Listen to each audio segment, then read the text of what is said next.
میں آپ سب کی اجازت سے گزارش کرنا چاہتا ہوں، پوری دنیا میں نظامت کو ایک فن بنا دینے والے وہ لوگ مشاعرے کی نظامت کرتے ہیں، وہ مشاعرے کو تخلیق کرتے ہیں پوری فلم کی طرح۔ اثر لبھانے کا پیارے تیرے بیان میں ہے، کسی کی آنکھ میں جادو تیری زبان میں ہے۔ میں درخواست کر رہا ہوں پوری دنیا کے مشہور ناظم مشاعرہ اور شاعر جناب انور جلال پوری سے کہ وہ تشریف لائے اور آج کے مشاعرے کا باقاعدہ اب آغاز کریں۔ جناب انور جلال پوری سے۔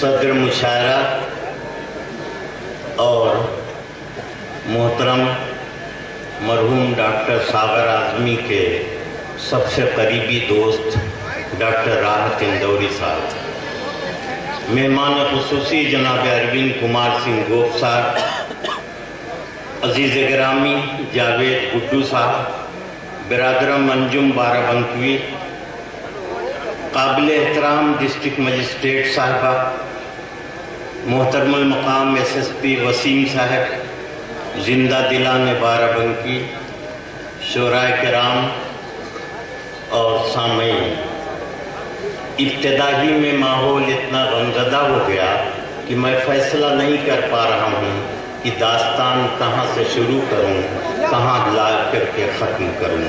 میں بڑی کشمکش میں ہوں۔ تین طرح کا غم ساغر اعظمی کے ساتھ ساتھ حامد بہرائچی اور راجیو راز کا غم، تینوں غم اکٹھا ہو گیا۔ میرے الفاظ میرا ساتھ چھوڑنے لگے، جبکہ میں دنیا میں لفظوں کو برتنے کے ہنر کے لیے ہی مشہور ہوں، لیکن اس وقت الفاظ میرا ساتھ نہیں دے رہے ہیں، غم میرے دل و دماغ پر حاوی ہو گیا۔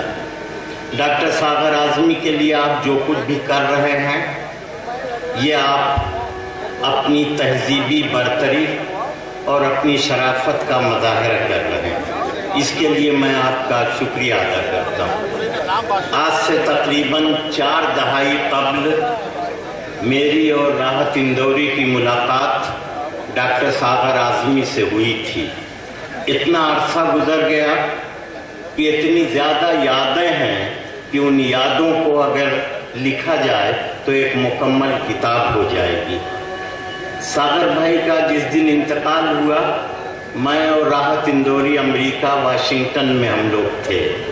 میرے بیٹے نے فون کر کے مجھے بتایا کہ یہ حادثہ ہو گیا۔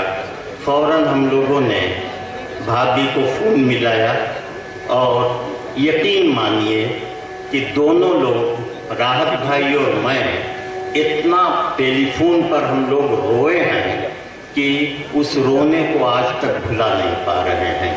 کون سا تعلق تھا، کون سا جذبہ تھا جس نے آنکھوں کے سارے آنسوؤں کو خشک کر دیا تھا، اور سارے آنسو جو ہے ہمارے دامن پر گر کر کے دامن کو بھگو رہے تھے، اور ہم سمجھ نہیں پا رہے تھے کہ بھابھی کو کیسے ہم تسکین دیں کہ جو کچھ ہوا وہ اللہ کی مرضی تھی۔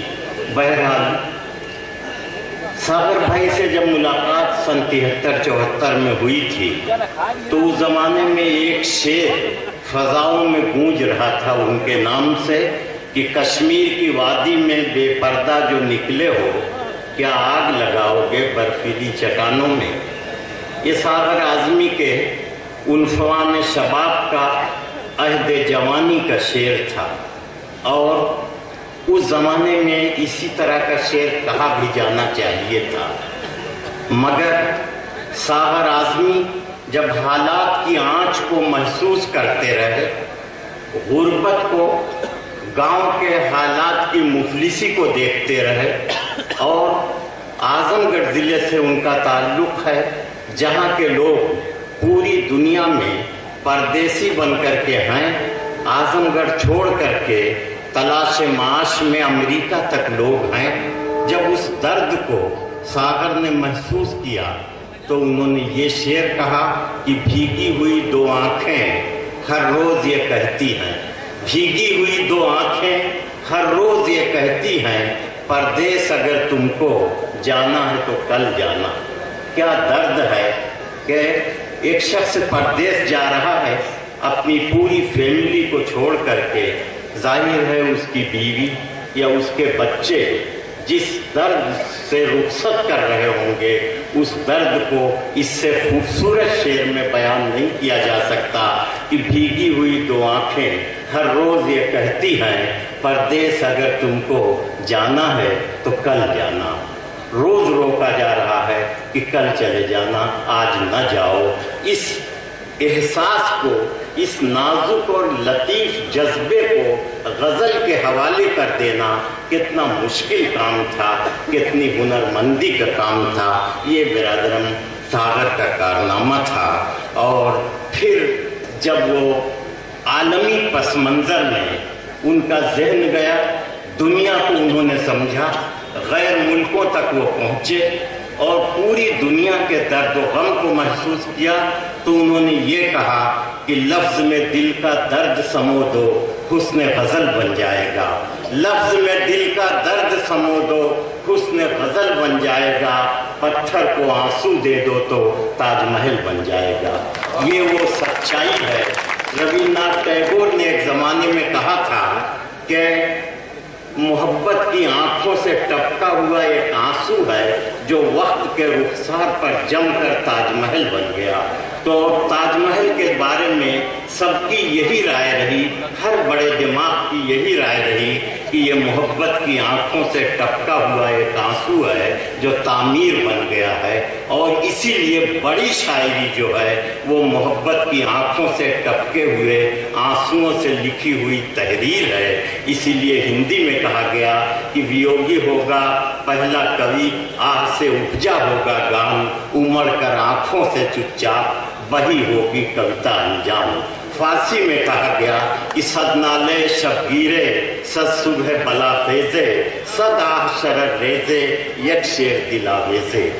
फिर आसान जबान में यूं कहा गया कि शायरी क्या है, दिली जज्बात का इजहार है, दिल अगर बेकार है तो शायरी बेकार है। सागर आजमी के सीने में एक ऐसा दिल था जो गांव की जिंदगी के हुस्न को महसूस करता था और जो दर्द, गांव की जिंदगी के अवाम के दर्द की खुशबू को शायरी बनाने का हुनर डॉक्टर सागर आजमी को था।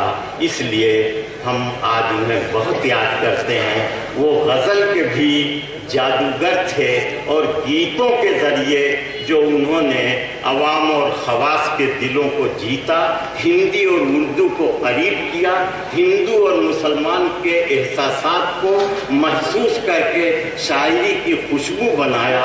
ये सागर आजमी का बड़ा कारनामा है। वो हमारी रिवायती शायरी के भी अमानतदार थे और हमारी जदीद ज़िंदगी से जो कुछ सीखा जाता है उसे सीख कर उन्होंने शायरी के दामन को वसी किया।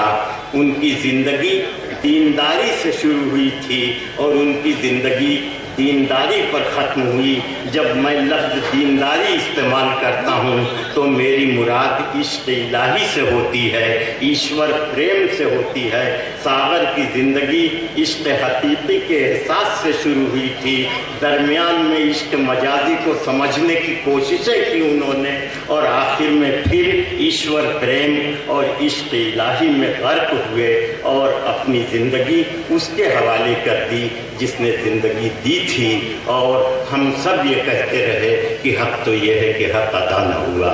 ये थे जनाब सागर आजमी। आज उनकी याद में पूरा बाराबंकी सोगवार है, लेकिन अपने बड़ों को याद करना का जो सलीका, याद करने का जो सलीका आपने अपनाया है, इस सलीके को हम अपनी आँखों में सारी उम्र महफूज रखेंगे और बाराबंकी की तहजीब की चमक से अपने चेहरे को रोशन करते रहेंगे।